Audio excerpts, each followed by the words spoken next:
কলকাতা বাংলার তারকা জিতকে তো আপনারা সকলে খুবই ভালো করে চিনেন। মূলত আগামীতে বাংলাদেশ এবং ভারতের যৌথ প্রযোজনার চলচ্চিত্রে অভিনয় করবেন এই তারকা। পাশাপাশি তার আপকামিং চলচ্চিত্রের নাম রাখা হয়েছে লায়ন, যা অবশ্য নির্মাণ করবেন পরিচালক রায়হান রাফি। তাছাড়া চলচ্চিত্রটি জাস মাল্টিমিডিয়ার ব্যানারে নির্মাণ করা হবে বলে জানা যায়। এদিকে সম্প্রতি চলচ্চিত্রটি প্রসঙ্গে শোনা যায় নতুন একটি আপডেট, কেননা এরই মধ্যে চলচ্চিত্র নির্মাতারা চলচ্চিত্র শুটিংয়ের কাজ শুরু করেছেন বলে জানা যায়। পাশাপাশি আরও জানা যায় যে চলচ্চিত্রটিতে অভিনয় করতে দেখা যাবে চঞ্চল চৌধুরীকে। মেবি চঞ্চল চৌধুরীকে চলচ্চিত্রটিতে খল চরিত্রে দেখা যেতে পারে, কিন্তু আসলে বিষয়টির কোনো সত্যতা নেই। যাই হোক, চঞ্চল চৌধুরী আসলে কোন চরিত্রে অভিনয় করবে তা অবশ্য পরবর্তীতে জানা যাবে। বাই দ্য ওয়ে, চলচ্চিত্রটি অবশ্য একসঙ্গে 3টি পার্টে নির্মাণ করা হবে বলে জানা যায়। ফলে ধারণাই করা যাচ্ছে চলচ্চিত্রটি মূলত বিগ বাজেটের চলচ্চিত্র হবে। তাছাড়া চলচ্চিত্রটি আগামী বছর ঈদে মুক্তি দেওয়া হবে বলে জানা যায়। ফলে ধারণা করা যাচ্ছে 2025 সালে সাকিব খান এবং জিতের মধ্যে আবারও ফাইট লাগবে, কেননা তাদের চলচ্চিত্র আবারও একসঙ্গে ঈদ উপলক্ষে মুক্তি পাবে। তাই তো অবশ্য ধারণা করা যায় তাদের চলচ্চিত্রের মধ্যে বা সংঘর্ষ হতে পারে।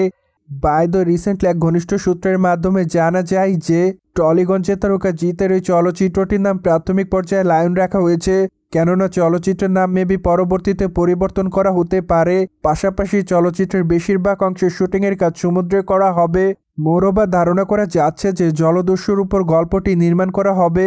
যাই হোক, চলচ্চিত্রের গল্পটি আসলে কেমন হবে তা অবশ্য এখনও জানেনি নির্মাতারা। তবে ধারণা করা যায় যেহেতু সমুদ্রকে কেন্দ্র করে চলচ্চিত্রটি নির্মাণ করা হবে, ফলে চলচ্চিত্রটির জলদস্যুকে কেন্দ্র করে নির্মাণ করা হতে পারে। যাই হোক, চলচ্চিত্রের গল্পটি আসলে কেমন হবে তা পরবর্তীতে জানাবেন নির্মাতারা।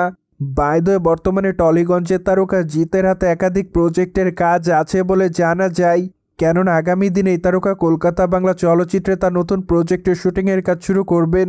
এদিকে বুমেরাং চলচ্চিত্রে জিতকে সর্বশেষ অভিনয় করতে দেখেছে তার ভক্তরা। মূলত চলচ্চিত্রটিতে তার বিপরীতে অ্যাট দ্য ফার্স্ট টাইম রূপকিনী মিত্র অভিনয় করেছেন। পাশাপাশি চলচ্চিত্রটিতে রূপকিনী মিত্রকে অবশ্য রোবটের চরিত্রে দেখা যায়।